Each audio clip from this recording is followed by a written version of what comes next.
For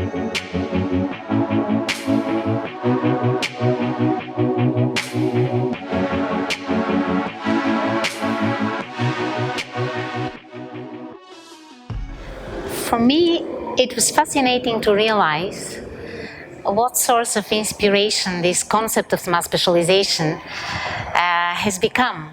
And it has created a real global community that is engaged and committed and convinced into the benefits of smart specialization. For me also, it was very interesting to see that smart specialization is an enabling method. We have been playing with ideas of how it can enable other processes, including the international agenda. And for me, the fusion between the smart specialization and the implementation and achievement of the Sustainable Development Goals was a very interesting discussion. I think that the beauty of the method is that it's really place-based. It triggers the enthusiasm of the local community. It's a real bottom-up brainstorming for local development. And in the end, it comes from the region and it goes back to the region. So it's a beautiful concept which started as an ex-ante conditionality, and it was applicable only for the regional policies and the implementation of structural funds.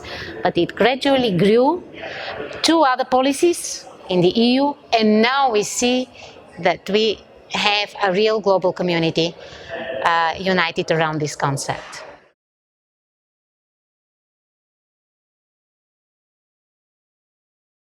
Actually, the Joint Research Center from the very start was a strategic partner.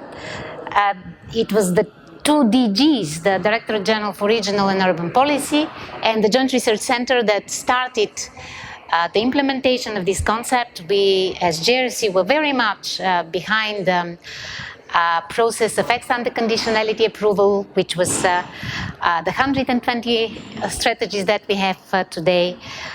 So it is instrumental, the Joint Research Center, because it is there with the evidence. It is the evidence base of the EU initiatives. As such, we are a strategic partner.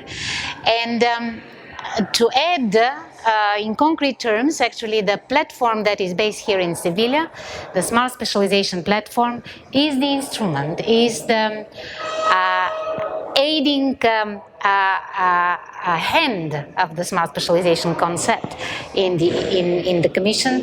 So by default, we are the one to be sought, and we are the one to be really the partner to anyone that is interested in this concept.